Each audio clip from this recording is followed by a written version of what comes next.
Sampath to moderate. Thank you. Yeah. Thank you, sir. Thanks to all the participants here. In fact, it's a great pleasure to be associated with India Next. I just started my journey today with India Next, having been a colleague of Mr. Surya Prakash Rao and also Mr. Vamanan earlier. This particular topic of national education policy, the debate on this policy is definitely the topic of the day, or topic of the season, I would say, because it's education is something which decides the fate of a nation, or at a macro level, and individually at an individual level, education is the one which decides what one person achieves in his life. So, having said that, and I appreciate India Next for having initiated this debate, and I request Dr. Kumran Sampath to moderate this particular debate. All goes to you, Mr. Sampath, Dr. Sampath. Good afternoon, everybody. Good afternoon. And I also welcome all the expert speakers to this panel discussion on the most hot topic today is NEP. So even more it is hot because there has been a very strong resistance from one particular state, Tamil Nadu, on the earlier rolled out policy, the NEP. So if you just look back the history of NEP, the first education reforms or the policy was rolled out way back in 1968. So after it's been a long journey, and the government of India instituted a core team to form a new education policy in the country, which was actually implemented in 2017. And by 2020, we were able to get a new education policy in place. So the policy is very, very deliberated in terms of a very clear microscopic approach in terms of the way the education system is going to get evolved, the way the kids are going to get technology or digital, our kids are going to get aligned globally when it comes to education system is concerned. So looking at the new NEP model, so we have expert speakers to give their viewpoint, and I will also definitely add in, okay, in terms of the key reforms in the policy. And so I would like to want to start the debate with Mr. Vamanan sir. So first, your view on the new NEP policy. See, as you know, as already in the prefatory remarks has been said that education makes a nation. So it's very important. Even Tirukkural, the great extraordinary work in Tamil, Thiruvalluvar says, Karka, learn. Kasadara, learn well. That is, learn without any defects in your learning. Then Katrapin Nirka, then you follow what you have learned. That's what he says. So learning is extremely important.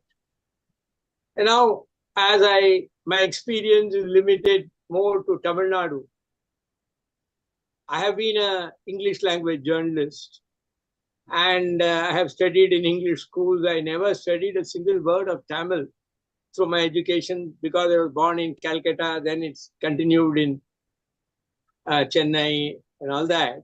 I didn't have, but because it was my mother tongue, I learned it thoroughly and learned it with great interest. And I've also got some awards for my writing in Tamil. I published about 25 books. And I'm a speaker and also a writer of lyrics, which great music directors have composed. I mention all these things not to brag about myself, of course not. But at one point of time, after I was at a loose end at one time.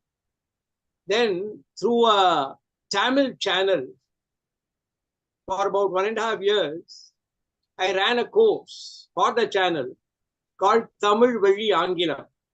That is teaching English through Tamil. So while doing that, it was a new thing for me too. I was not a teacher. I was a writer in English and a speaker in English, but not a teacher of English grammar. But I learned grammar, more grammar, which has improved my writing too, I believe. At that time, this is why I'm trying to underline this experience, personal experience. I found that thousands and thousands of Tamil students, students who have gone through the Tamil medium in Tamil Nadu, despite having sat in English classes for, say, 12 years, 13 years, their English was so poor. It was almost next to nothing. And there's always a place. I could have made millions trying to teach and becoming a teacher of English to so many people, because even this two-language formula which is claimed for Tamil Nadu, English, except in other schools, English medium schools, in some schools which are known for some degree, some standard of teaching, most students just sit through years and years of through classes. So what were they doing?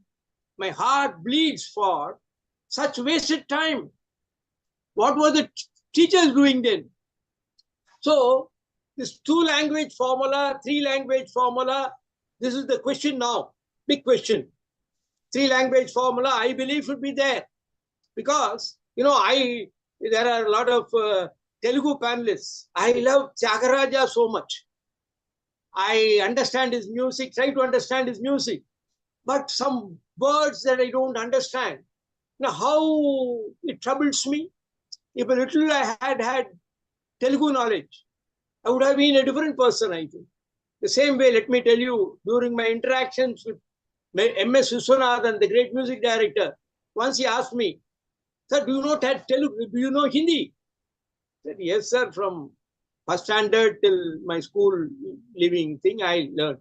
Then his face became small because he was so much impressed by Hindi songs, film songs.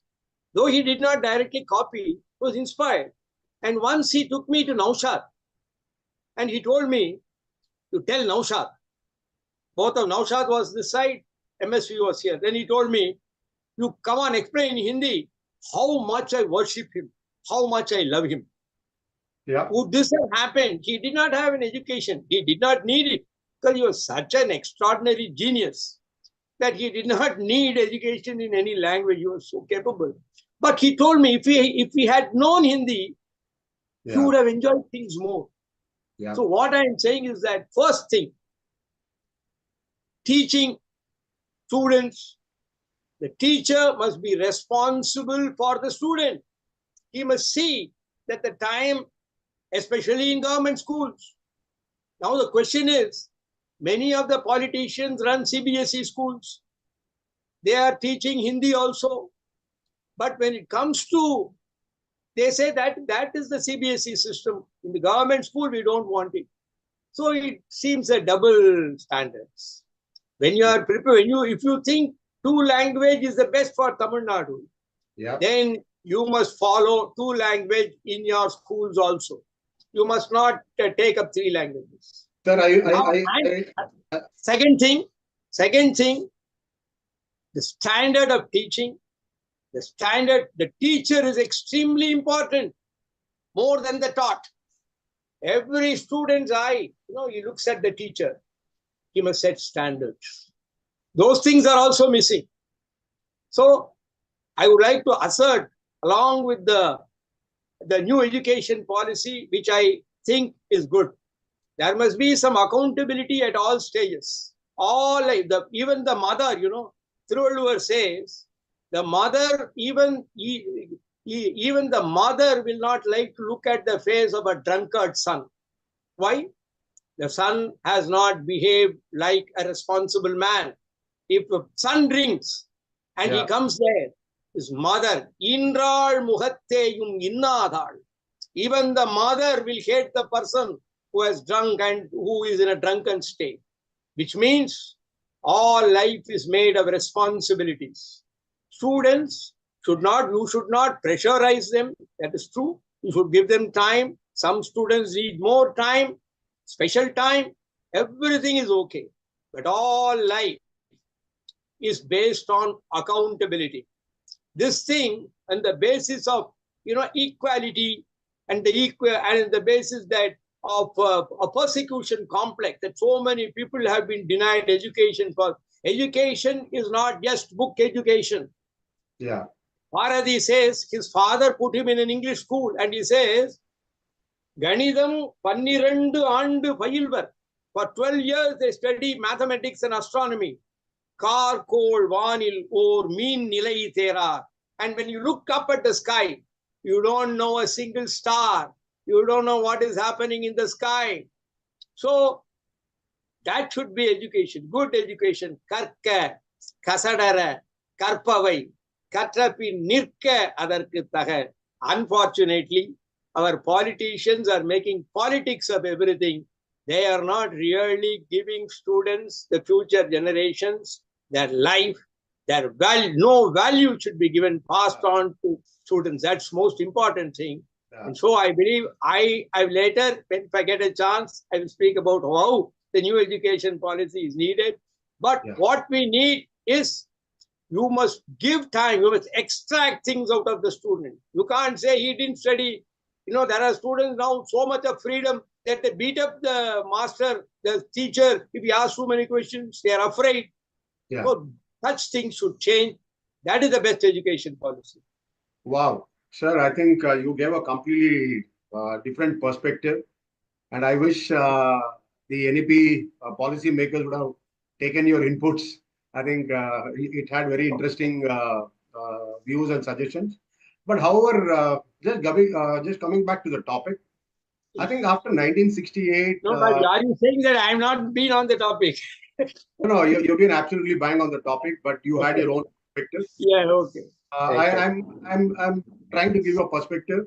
So Yeah, you said on the CBSE, it has been run by the politicians, and the only issue with what a Tamil Nadu politicians is, even in the CBSE schools where the Hindi is taught, there is no what are Tamil teachers.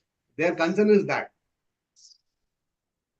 No, but they are running the schools. They can teach Tamil, no? Oh, absolutely. So that is their concern. Anyways, it is their school. It is their school. I believe some schools say you must not speak in Tamil. You will be fined if you speak in Tamil. Yeah. So just coming back to the point, I have actually gone through the policy elaborately, but at the same time, it takes at least a day to get to know the real the policy in detail. However, I think if you look at the deliberation of the committee and the way I think it has been designed, I think it is a new reforms, I would say, and if it is properly implemented, I'm sure the students are going to get benefit. If you look at the features in what my perspective, there has been a kind of a holistic education, a flexible a curriculum which is being set up, a kind of vocational education pattern is being set, multidisciplinary education and research, a university they want to create, a national research, and last but not the least, the circular framework of the kids education, the pattern from 10+2, what it is now, from 5+3 plus 4. Yeah, +4. So, so with that, I will also request Mr. Lokesh Shankarappa, who's just joined the panel, to give his first view about the NAP, sir. Okay, sir, you're on the mute.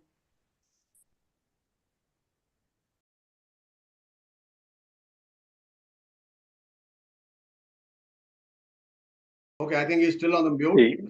I would also request and welcome Dr. Shilpa Deshmukh to the panel discussion. Dr. Shilpa, you're there? You're still on mute. Kumaran, can you hear me? Oh, yeah. Yeah, we are able to hear you. I'd like to. Good evening to everybody. Yeah, I heard Mr. Vamanan very carefully. Actually, when he spoke, he has actually brought out some needs which are actually trying to be fulfilled by the this particular policy. So I could identify two or three needs when he spoke. One was that he said you should learn as many languages as possible, right? So that is an offering. That will be an offering from the school or the college or the university. You can study whatever you like. So there is that multidisciplinary approach which is there in the policy. So they're very clearly specified. In fact, they're encouraging students to take up different courses, credits, honors, blah blah blah. You know those things. So, for example, if you're a commerce student, let's say you're studying accountancy, they will encourage you to take up any course, biology, music, arts. That concept wasn't didn't exist before. But since I studied in my primary education was in England, I can tell you right from primary in 60s, late 60s, right from those days, they have been promoting multidisciplinary and vocational, which Dr. Kumaran mentioned. That is very, very important. So it seems that they have figured this out. Then one more thing which Dr. Vamanan and Mr. Vamanan said was, you said about the languages, right? But no, sorry, you talked about responsibility. Sir, you very valid point. They have gone through 12 years and learned nothing. Yes. You're right. You said that, no? So whose problem is that? Is it education system problem, students problem, college problem? Who is going to own up? Yeah, I think the teacher should be given the responsibility. In my opinion, it is the teacher plus the framework within which the student studies. Yeah. Has he been motivated to study? Yeah. Has he chosen something which he wants to study? Yeah. It See, goes now back you to that. find here, sir, just one simple thing. Now you find politicians bragging, everybody should have higher education. So see, one thing is that you want to study something, but the main problem where it comes is what you study. Is it going to give you a job? Is it going to give you the bread and butter that the family needs? The main problem is that students may want to study something of their interest, but the main problem comes when it's the earning, whether it is their earning or not. That's where the whole thing comes. The new education policy, does it meet the future job opportunities that may arise? That's another thing that I think the NEP should be able to address. As Mr. Lokesh rightly said, today you have an option to exit a particular course whenever you want to. In that 5+3+3+4 kind of framework, you do have that this thing. But as the other thing is, it also depends on the teachers how much interest they build in a particular subject or how they teach at the school. There are plenty of teachers under whom students have learned nothing. There are good number of students who have learned a lot of things from particular teachers. I mean, it's vice versa. So it also depends on the teachers. One example I would like to share here. I visited one school during one of my travels, and the school principal had put a bunch of papers in front of me. They were basically all these applications that came for a post that the school has advertised. It is for the English teacher. Okay, he showed me with a lot of aghast. He was very, very much, a lot of angst. He was saying, look at these letters covering letters that have come from the BED and MED people. Absolutely no English. The English language, and they are coming to teach English. Yes. See what is most important is the teacher. Guru. Guru has to remove the darkness in us. But what's happening is everything is becoming commercialized in a commercialized world. Like, for example, I never heard, you must have heard about certain, the corporatization of all the schools that's happening. This NEP also talks about 5 founding guidelines, the accessibility, the equity, and then the quality of education, the accountability and affordability. Accountability, Mr. Vamanan also was mentioning. But is it really accessible? The education, is it really accessible? How many of them are really able to access? We may have a policy, but the policy implementation is the most important thing. Yes. We have good number of, in the same way we have a lot of laws in this country, but are they being implemented? In the same way, the policy may be there, the policy may be good, but what happens is on the ground, how we are going to promote it, how we are going to make it happen. I think that's what is very important in this entire policy framework that we are talking about. No, absolutely. I fully agree, Mr. Kiran. I think it was a very right perspective and the way we look at it. Even today, we speak about what a right to education. In fact, if you look at how many people get right kind of education. But if you look at the policy, the way it has been framed or whatever, it is not only about the students who are getting trained. Okay, there is a training, what is a manual or there is a pattern of training which is going to happen even for the teacher. If you look at the teachers are not digitally aware about the overall what a development which is happening. So what they're trying to do is they're also trying to give a different perspective to have a vocational training for the teachers as well, because it is also important for them to get trained. And if you look at largely for everything in our country, it actually boils down to a kind of a budget or the funding. For the first time, even in this particular reform they're trying to get, the earlier budget for education was 3% on the GDP. With this, they have already doubled it. It's actually gone up to 6%, which is a substantial, though if you look at the 6% as compared to our GDP is much lower on the education. But they try to bring in the kind of a balance to what to say, show that kind of or intent to what to say, spend on the education system. So with that, I will also ask Dr. Shilpa Deshmukh, who's joined the panel. Your first views, madam. Hello. Yeah. Hello, sir. Are you able to hear, sir? Yeah, we are able to hear you, Dr. Shilpa. Please go ahead. Yeah. We are not able to see you, madam. Okay. Actually, I'm very sorry, sir. I'm actually I had a pre-appointment at 4 o'clock, so I was in a hurry. Actually, so thank you for making me a part of this, sir. First thing, I would like to apologize because I haven't been through the thing. But as a student or as a human, I can say what all I faced in my school or what all I have been observing in the society. So I wanted these things to be included in the Modi government education policy. So first thing is right to education. It should be for everyone, sir. So I have seen my servants, like the people who help me in my home. So I have been seeing that they always suffer with the fees. So I feel that fee should be according to the person who is earning. Not everyone can pay the same fees. So right to education, first thing is the people who can pay less or the people who can earn more, whatever that might be. But the children should always get the right to education. The same education should be provided to everyone. And the fees should be different. Like our Varnashrama Dharma, I'm a spiritual orator. So I feel according to the earnings of the parents, the fee should be included. And second thing is, as a doctor also, I feel according to World Health Organization, health is mental, physical, and social health of a person.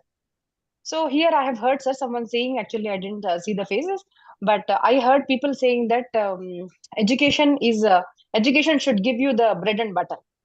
But these days, sir, I've seen in the like society, you all see that just not about the bread and butter. If value education is not taught to the people or the kids or in the family, first thing is crimes are happening. Many of the well-educated people are involved in the crime. The reason is the lack of value education. And the second thing is disturbance in the family system or the social system because of lack of education. So mental health and also physical health and also value education should be included. This is my perspective, sir, but I haven't gone through everything. So I would like to have a second session about this where I can attend completely with the homework done, sir. No, absolutely. Dr. Shilpa, it was me who was saying bread and butter. See, what's happening is Mr. Lokesh was mentioning about a particular student taking up a particular course. The most important thing that comes within the family is about whether this education or whatever he is going to pursue in his career, is it going to give him the bread and butter? That's the primary question that parents ask. It's not that I am saying it. I definitely agree with you on value education. That's what, sir. Exactly. I mean, sir, I feel that it's just a discussion about the policy government. Exactly. Our next generation and all the generations will be including. So it's just a perspective, sir, not to not to. Yeah, most of the times, that question arises, whether this will give me the earning capacity. The course that I'm studying, will it give me the earning capacity? And yes, sir, no, actually, it's a viewpoint I wanted to keep in front of parents also. Like yesterday, I've gone through a few of the videos in YouTube where the people are very intelligent, like the kids are really intelligent, but because of the value system or certain things, people are attempting suicide these days, like children in the school and colleges. That's the reason I wanted to mention about the mental health, not just about the bread and butter. Yeah. This is to the Yeah. parents, sir. Yeah. Welcome to Dr. JP Garu on the forum. JP Garu has just joined. Namaste, sir. Welcome to the debate. Yeah. Welcome, JP. Okay. Thank you so much, Dr. Shilpa. I think it was a very personal, what a perspective. So at times, the personal perspective would actually flow very emotional, and you are very passionate about what you had to say. I really appreciate that, and also thanks for the time. But however, you look at the education system in our country, as I was trying to reiterate, a 10+2 kind of a model, then we are trying to move to a different structure altogether. During the class 6 and class 5 and 6, the government is trying to try and bring in a different perspective for skilled employees. For example, let's say it could be a carpenter, or it could be a painter, or it could be any kind of a skilled work. So generally, the kids don't get that kind of a perspective while studying. So in India, those jobs are not seen as a very highly reputed job. But if you look at the other countries, okay, this is seen as a skilled thing.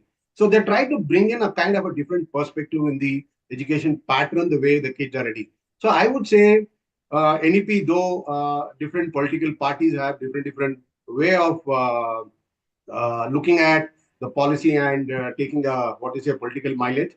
So we also have Dr. JP sir here. So his what is a perspective would be definitely different. So I'm looking forward for your views on the new NEP policy, which is trying to get implemented, sir. Dr. Sampath, just about 2 weeks ago, I had a luncheon meeting with Dr. Kasturi Rangan. It was his committee, headed by him, that initiated this whole policy. It's a pity that so far, until this education policy has been released, in the Right to Education Act or our policies, we never used the word outcomes. Everything was about the classrooms, the buildings, the length and the breadth, number of teachers, enrollment, etc. We forgot the basic purpose of education. To see that the child's mind is harnessed. Every child has innate ability by birth. God or nature has endowed them all with enormous talent, potential. The purpose of education is to fulfill that potential, give them skills to navigate life, and make them productive members of society, enhance their productivity. And productive members of society means that they must be able to create goods and services that the rest of humanity needs. Now, if they don't do that in education, if it's all limited to only examination, marks, and ranks, it's a disaster. Right now, that's what's happening in the country. Our kids are subjected to enormous amount of pressure. There are very few countries where at the student level, at the school level, there's so much of pressure. Our outcomes are appallingly bad, among the worst in the world, among civilized countries. And even after engineering, there are hardly any skills, let alone school education. A mechanical engineer comes out with a mechanical engineering degree without knowing what to do with let's say, a two-wheeler, which is malfunctioning, or anything else for that matter. 80% of the so-called engineers have no engineering skills of any kind. So we are totally underutilizing our human resources. Yes. National education policy, no policy in itself can address all the challenges, but it's a very robust attempt to look at our education, focusing on outcomes, holistic development of the child, and trying to ensure that they also have exposure to other areas apart from textbooks and academia, and flexibility in higher education so that they can be grades transfer. You can do a diploma, acquire skills, acquire credits, and the credits can be transferred later on, and you can complete a graduation if you so wish. So a lot of flexibility injected into the system. Yeah. But policy is only as good as our willingness to take it seriously. And because of a federal structure, many states are resisting it without any good reason. We can always politicize everything. The second thing that's happening is, even if government embraces the policy, its own agencies to aggressively, energetically, and systematically pursue it, that's the key. So let's hope that we first understand how much our children are shortchanged. For a country where the demand side for education is phenomenally good, every parent in India breathes and lives for his children, her children. Hindu, Muslim, upper caste, lower caste, rural, urban, Telugu, Tamil, Kannada, it makes no difference. All of us, we care for our children. We all want children to do better than us. We all want good education. So demand side is very strong. The supply is terrible. And unless we do a few sensible things to change the incentives, to alter the incentives, in order to alter the behavior of the stakeholders, in order to alter the outcomes, that I think is the road. So national education policy it gives a roadmap and gives us a set of goals, but we have to systematically pursue policy changes in order to really bring about the outcomes that we deserve as a country and our children deserve as human beings. Wow. So I think it's a very, very different perspective and bang on to the subject and the reforms. Obviously, any country would evolve very differently when you have a new reforms coming in. You would have people resisting and you would have people accepting and moving forward. I think as a country, I think after almost 1968, the first reforms when we had, and it's been a long time now. So I think it requires a completely new dimension to look at the policy and move on. So with that, I will also request our senior and experienced speaker, Mr. Venkat Ramanan, his views on the new education policy, sir. Sir, you're on mute, sir.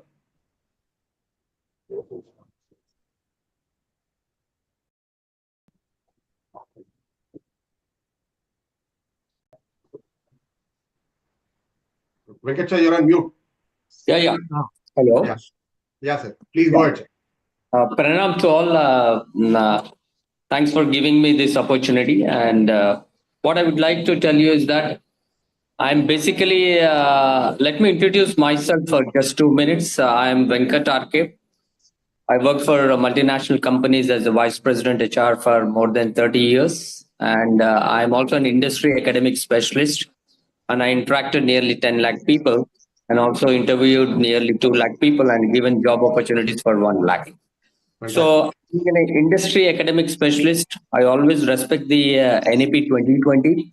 But whatever we have been discussed till now, I respect it. And what I would like to tell you is that as we all are aware, we being an HR a professional person, we are saying that what JP Garu has said 100% right, that 80% of engineering students, they do not have a basic knowledge when it comes to application is 100% zero. Okay. And what we see in these students, basically, every teacher should be a mentor for the student, because we need to see their career planning and career development. It is in the hands of the teacher, who has to be the mentor.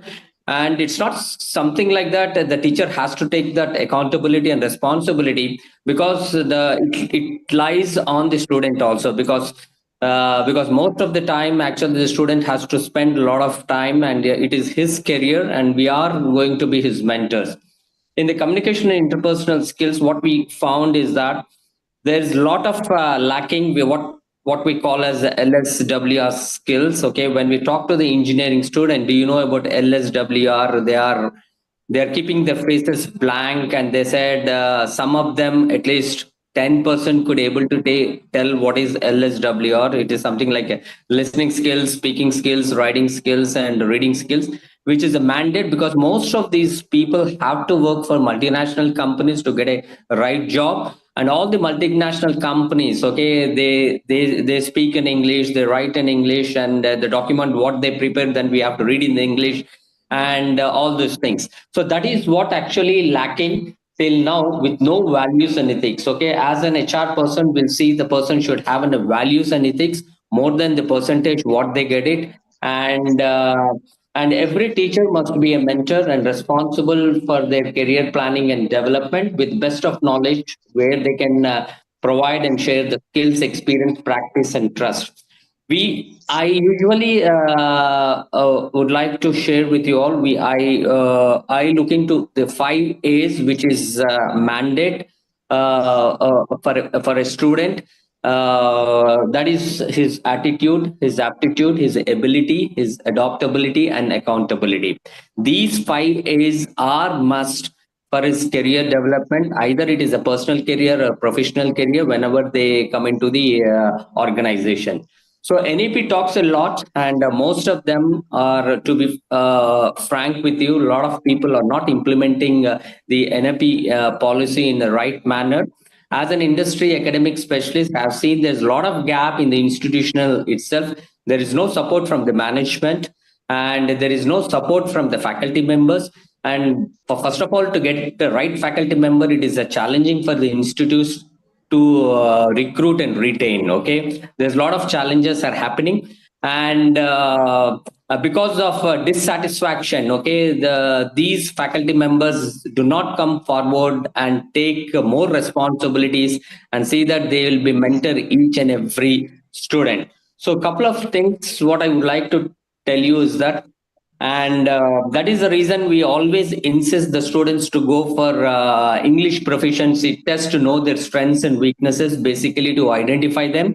And the career planning is something like that. It has to be start, if it is an engineering, it has to start from the second year, not in the third year or final year. Okay, so if it starts from the second year onwards, okay, they'll be knowing their strengths and weaknesses. Basically they can learn and the skills for employment, and which is called as an employability skills. Yeah. Yeah. Yeah, I'll add on later on. Okay, this is my views and thoughts where I would like to share with you all. Very nice, sir. Thank you. Very nice. And what coming from an HR perspective, I think you have a very different view. At the same time, any policies would take time for getting it changed to the rock bottom level. But at the same time, the policies are made for benefiting the students end of the day. It is not that, okay, we need to make politics out of it. At the same time, any corrections or feedbacks largely depends on the government to give the feedback and get it corrected as per the state. And India as a country is very diversified. Each state has got different cultures and the kind of education system. At the same time, it is also responsible for the central government to be balanced, taking the responsibility and response from the state governments and act accordingly. Tamil Nadu is one state which is a hot topic. Anyway, I do not want to get into the what is a in terms of political view is concerned, but I would also have a very senior speaker, Mr. V.V. Lakshmi Narayan. So, your perspective about the NEP. Yeah, good afternoon to all speakers. Because I am actually traveling, I hope I am audible, Mr. Kumaran. Absolutely, sir. Crystal clear. Yeah. I mean, in fact, I am surprised when Mr. Surya Prakash said that we are going to discuss on national education policy. Because I said way back in 2020, when we were in COVID, we used to discuss on Zoom most of the time on the national education policy. But policies are discussed when they are being introduced, but suddenly how NEP, because nowadays the trend is whenever there is a controversy, we start a discussion. Well said. So today the basic discussion is also about a controversy which has come up in Tamil Nadu about the implementation. So because I just give a background because other speakers are also there. Because the government of India has refused to give 2,532 crore rupees fund under the Sarva Siksha Abhiyan to government of Tamil Nadu, saying that they are not implementing PM Shri schools. But Tamil Nadu says they are ready to implement or going for this PM Shri schools. Because what Tamil Nadu says is, because of this PM Shri schools, they want to introduce this 3-language formula. So Tamil Nadu is opposing that. Basically, if you see, the Tamil Nadu is opposing that particular thing. If you look into the history of Tamil Nadu, it started way back in 1937 against imposition of Hindi in Tamil Nadu.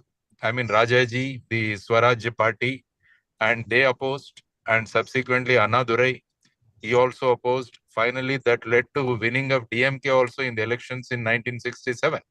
So you have all the parties opposing imposition of Hindi as far as Tamil Nadu is concerned.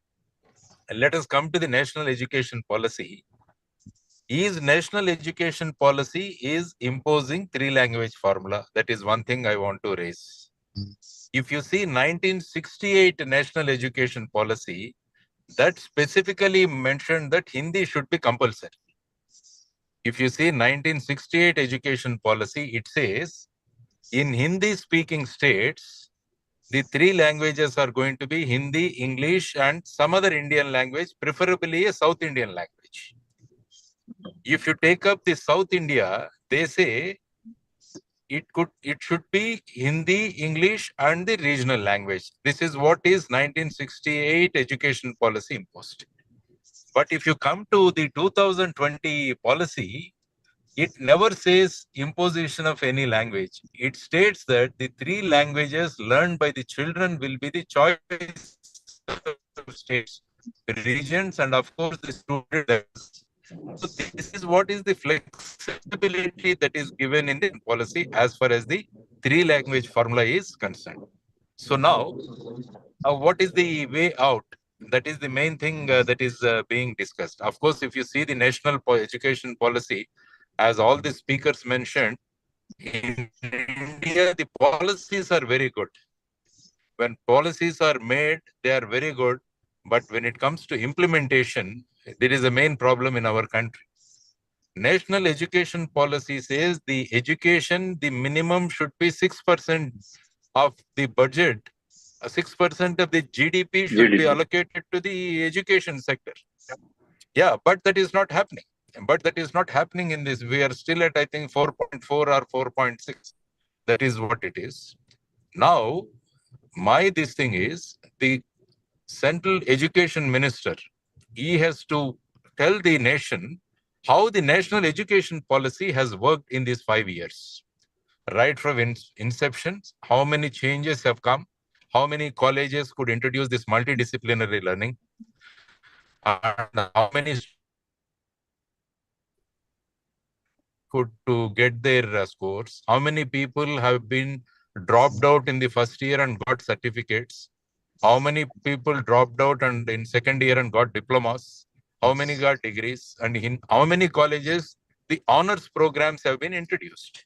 So these are the things which the governments have to address. The governments have to address. And if you see the outcomes, actually the Pratham or the Asar reports, every year they will tell you what is the quality of education, especially in the elementary schools and pre-primary schools or primary schools. The results are very, very pathetic. I mean, if you see, the results are very pathetic. Figures pathetic. Unfortunately, the employment in agriculture is increasing. Actually, we want to reduce agriculture. In agriculture is going up compared to manufacturing and the service sector. So what are we finally doing when we are talking about the demographic dividend on one side and also about the national education policy on the other side? And ultimately, as mentioned, what are the outcome of this education or the national education policy, whether we are actually that is being reflected or not in the outcomes. So that is one thing we need to discuss also. Are we educating people to become unemployed? That is another issue that is being discussed in the country. Are we educating people to become unemployed? So these are the things which we need to discuss, and also the government should come out with facts and figures, because it should not be left to this particular controversy with Tamil Nadu, but the whole national education policies and the outcomes have to be clearly discussed, and the government has to come out. This is what is my first reaction, Dr. Kumaran. Yeah. Okay. I think you gave a different perspective, and last but not the least, okay, we are actually an extremely wonderful country when it comes to defining or producing a policy, but when it comes to implementation, we always have a long way to go. So I think it's a right view, and I'm sure I think the education minister also is what is responsible in terms of addressing all the questions you actually race. At the same time, the state governments have got different kind of issues, and I'm sure I think it is his responsibility to answer all this. And last but not the least, put all the data on the website so that at least what if people are clear. So with that, we also have Kiran, who's also been a kind of moderating this event. But your views on the various perspective in this panel, Kiran. See, one thing that struck me right now after V.V. Lakshminaran Garu was saying is that this there is this gap always between urban and rural. The accessibility. People talk about accessibility. That's one point that I was wondering. The agriculture sector has the employment. If the agriculture sector has been seeing increased employment opportunities, why is it that the other sectors are seeing a downturn?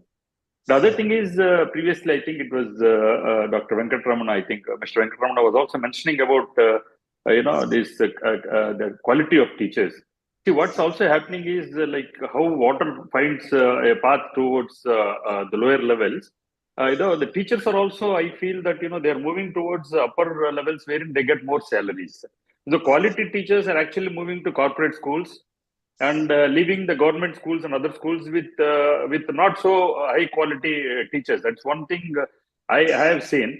That's because of the huge salaries that these corporate schools pay, and naturally the fee is also very high in those schools.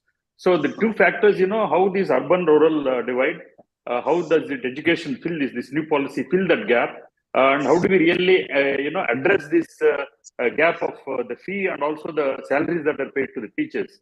Does this NEP take anything of that nature into consideration? I know it's out of the purview of the policy as such, but how do we address this? I mean, I hope Dr. JP Garu would like to throw some light on this. Yep. So go ahead. Go ahead. See, we are all habituated to a very standard mode of discussion, what they call shibboleths in the Jewish tradition, a perfunctory discussion. I think we must examine the evidence very carefully, apply logic, come to rational solutions. Let's take a couple of things, for instance.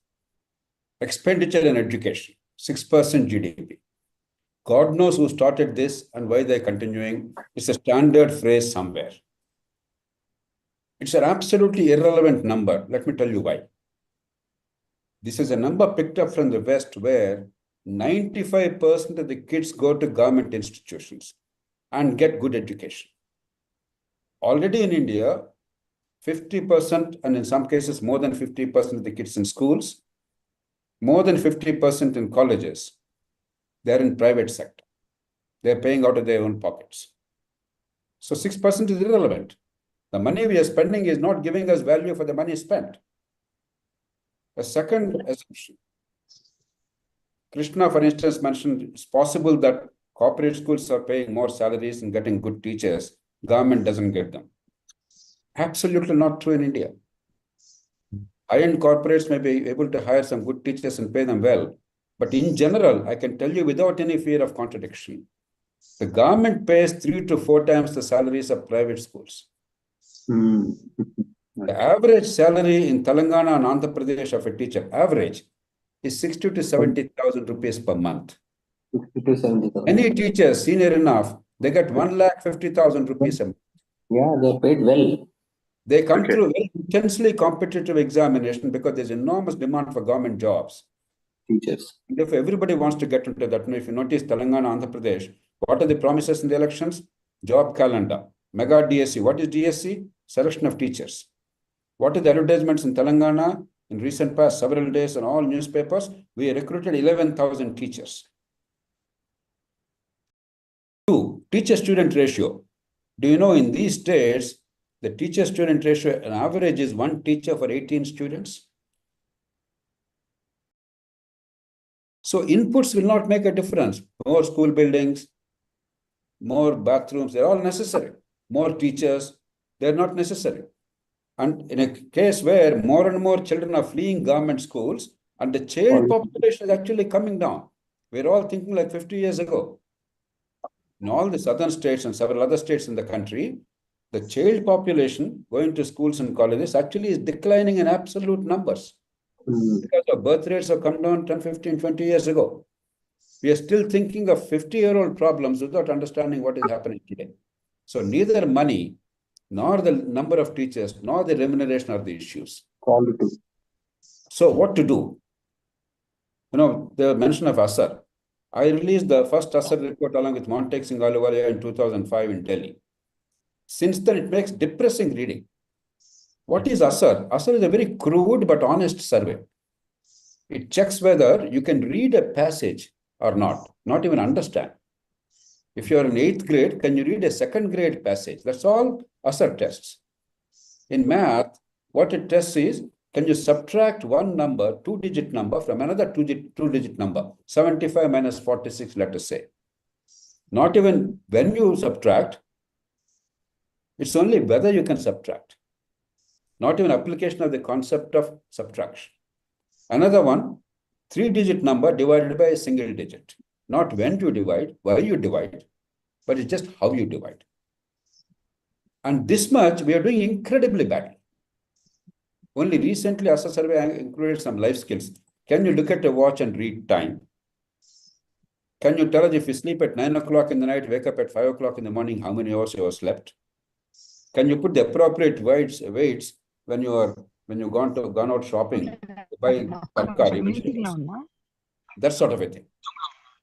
So we are doing appallingly badly. To say that we need more money or more teachers is completely beside the point. So what do we do? Here is my take. Demand is very strong in the country. Every family wants the children to do well. Children fight for and parents fight for marks and ranks. It's all about marks and ranks and examinations. Now, when the examination is soulless, meaningless, irrelevant, we are getting useless outcomes. For instance, 96% pass 10th grade in many states like Telangana, Andhra Pradesh. The government itself conducts what is called National Achievement Survey. That means in that grade, if you are, let's say, 10th grade or 8th grade, what is the level of proficiency expected of you at that level? How many people are proficient to that level? When 96% are passing, proficiency in language or math or science is typically 15, 20, 25% max. What's happened to the balance 70%? These are all make-believe certificates.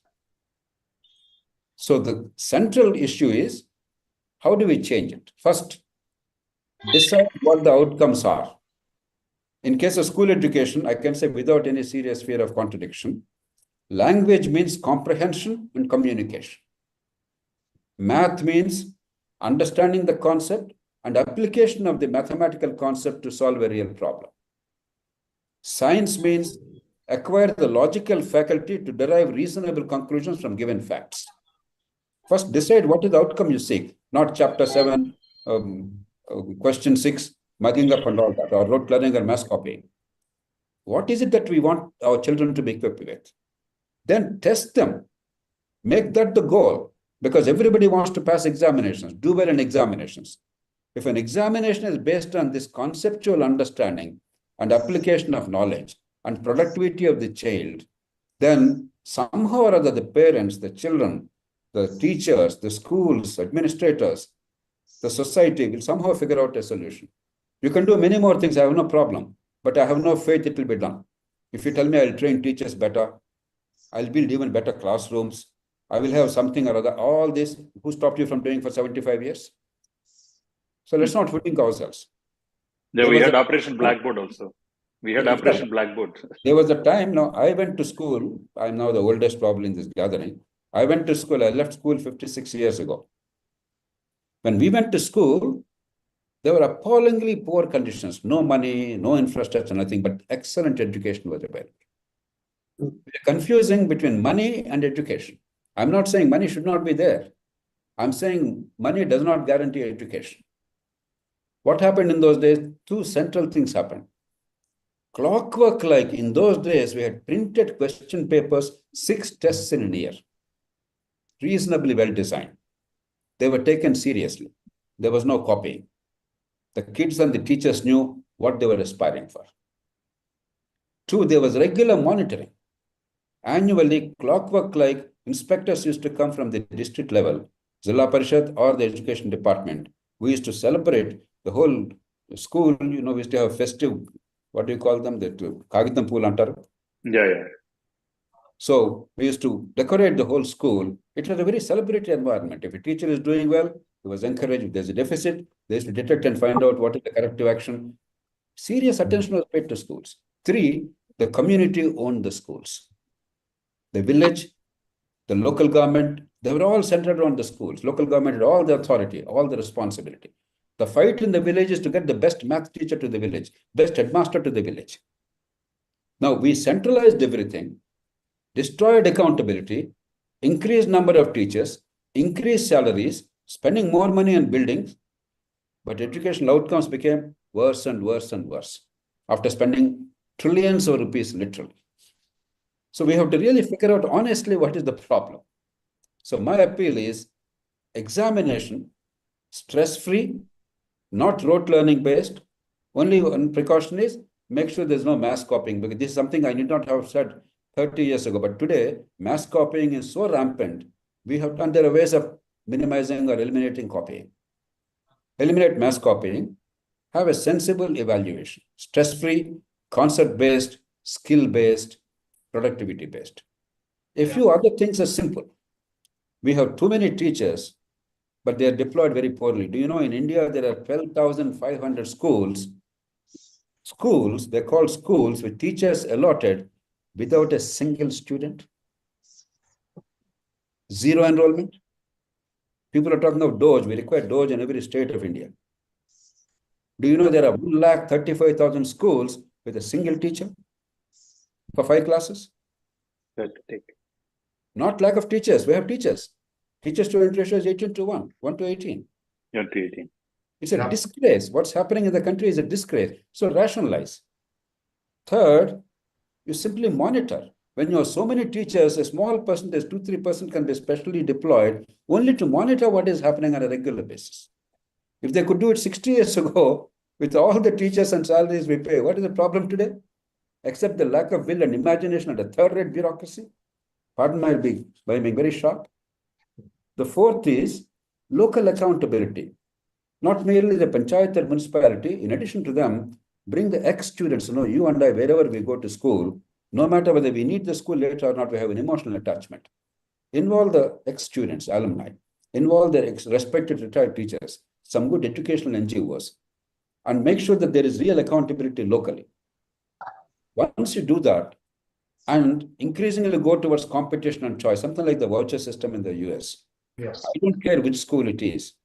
I don't care whether the cat is black or white. I want the cat to catch mice.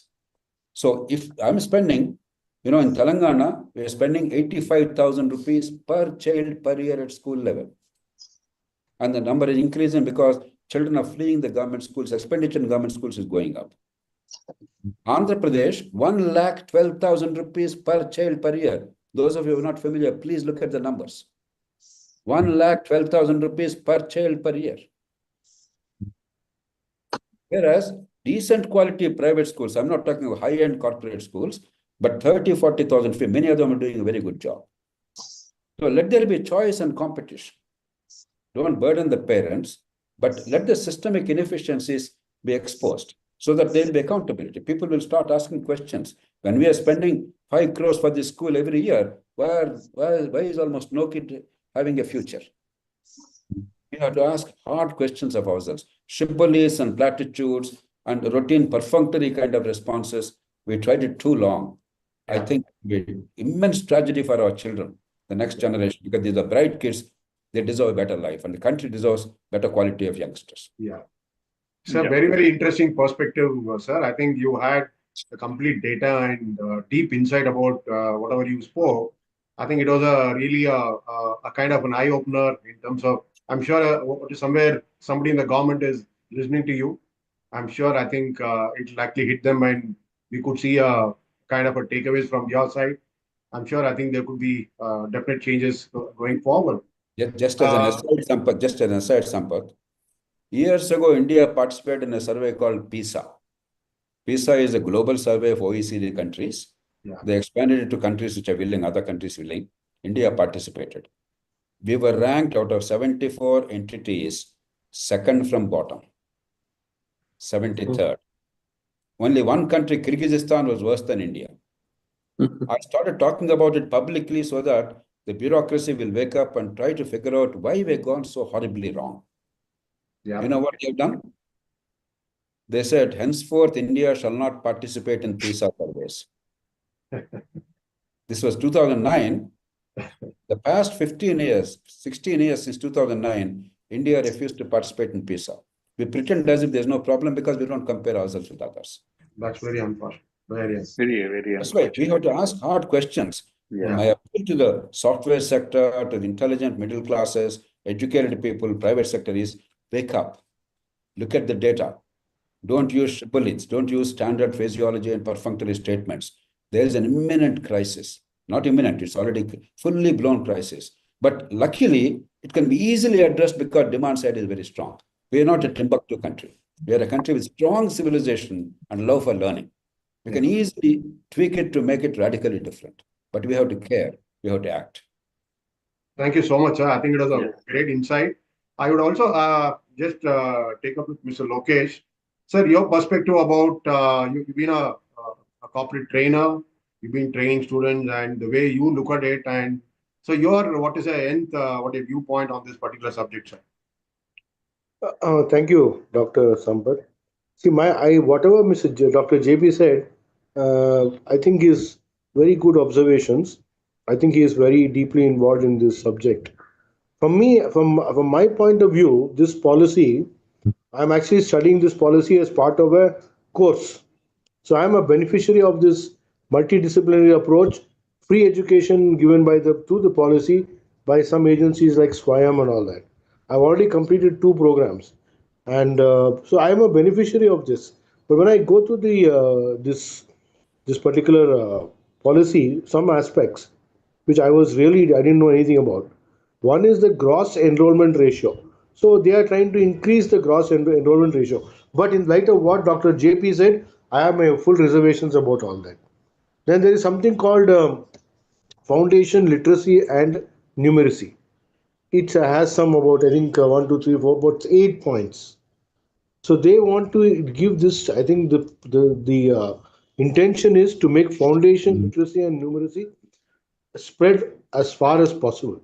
Okay, so that people can read, write, and comprehend basic arithmetic, understanding numbers, shapes, blah blah blah. So that is what I'm seeing over here. But if you look at it from from people who are a little more who are looking for lifelong learning, there are a lot of opportunities for them here. But after listening to Dr. JP, I think the story is there's a problem between rural and urban. In the rural sector, whatever he said is, I think it is probably true even till today. Some of the statistics he gave about single teacher schools, teachers with no students. If that is still happening, I think we should all bow our heads in shame and pray that this thing improves. But according to me, well, it seems there's a little bit for everybody in this policy. I hope it works. Already we're in 2025. So somebody was mentioning they should give a report as to what has happened in the 5 years. That is also a good thing. Let them come out with a report and with statistics, and it will be interesting, make interesting reading. Thank you. Yeah. Thank you so much. Sampath, if you permit me, I will take leave. I have another meeting. Yeah. Okay. Thank you, sir. Let's continue the dialogue. Please take it seriously. It can be solved, but not perfunctory. Yeah. Thank you. So definitely we will have a dialogue, sir. Thank you, JP Garu. Thank you so much. I would also request Mr. Krishna to take it forward. As informed, we are just taking a break. I need to go to the RBI, so you can take it forward. Thank you so much, and looking forward from all the speakers. Thank you, love. Thank you so much. Thank you, everybody. Thank you. Thank you, Dr. Sampath. Thank you, Sampath. On a closing Let note, Venkatramana Garu. Yes, sir. Let Venkatramana Garu say something. his reaction on the Venkatramana garu. previous speakers. Yeah. Sir, whatever Dr. JP Garu has told, actually, those are really valuable inputs what we have got. So as of now, what we sincerely request is that there is no ownership from the institutional management. Okay, that is what actually I have seen when I worked as a advisor for most of the colleges, engineering colleges in AP, because I worked as a task force member for higher education government of AP for 2017 to 2019. What we have been observed is there's a lot of new things, and what we would like to bring them into the implementation to support the NEP 2020. There is no, first of all, there is no support from the top management. I'm very sad to say this, and it is really unfortunate. There is no support from the management to take it very seriously, because even in the recruitment of the faculty also they compromise a lot, and we have seen that these faculty members are have been taken into the institutional where they do not have a basic knowledge also. So that is what it is concerned about that. And most of the faculty members, they're teaching in native language, because when we say that English is a mandate, because there are a lot of faculty members they're teaching in the class even in Telugu when we take the feedback from the students. Because I worked as a director for one of the university for career guidance and international relations. When we took the feedback from the students, okay, there is the 80% of students are not at all happy with the faculty members, and that we have given the feedback to the management, and management could not take action because there is a lack of faculty members to recruit and to get from other states. Okay, so this is what I would like to tell you is we need to inform, and it's better if we can add some management people into this Because if you find the child is not good enough to go to the intermediate or +2, give him a skill and let him come out and earn something. Otherwise, what we are doing is we are just promoting people, and we are finally, everybody is an engineer now in Andhra Pradesh and Telangana, but they are not there without jobs. So this is how a holistic thing has to be taken into consideration. And every educated person should be employable, and you should have some skills, and ultimately you should earn on his own. Otherwise, it is going to lead to a civil disaster in the entire country with so much of youth in the nation. That's going to be a big atom bomb that is getting ready, and we should be extremely careful, and we should address that issue also. This is what I feel, Mr. Krishna Garu. Yeah. Thank you, sir. In fact, to add to what you were saying, sir, recently, not recently, I've been coming across, mechanical engineers and ECE students, who completed their engineering. They're right now, they're doing Walla rides and all because they don't have a job. A very valid point you have mentioned, actually. I came across personally, I could experience what you have said. Yes. Yeah. Thank you, sir. I think it's a very good session. If possible, the India Next can organize one seminar kind of thing in Delhi itself, and a resolution can be submitted to Prime Minister or Education Minister. We should definitely ask the speaker, or we should have at least one day discussion on education in the parliament. Yeah, we can have it. Constitutional Club of India. Yeah, yes. Yeah, we can ask the MPs to raise this point, and we should ask the speaker to allocate one day for the discussion on education, what is happening in this country. Yeah. Very valid point, sir. Thank you very much for bringing this out. Yeah. Thank you for your participation to everyone. Thank you, Lakshmanaran Garu. Though you were traveling, you took the time to participate throughout. We are so grateful to you for that. And thank you, Venkatramana Garu. Thank you all. Thank you. JD గారు రేపు మధ్యాహ్నం 3 గంటలకి మళ్ళీ foreign relations and US side మీద ఒక ఇది పెట్టాలనుకుంటున్నాం. Okay, I'll participate. Yes, right. Thank you. Thank you. Thank you, sir. Thank you very much. in public, sir. Will participate. Thank you, sir. Sure.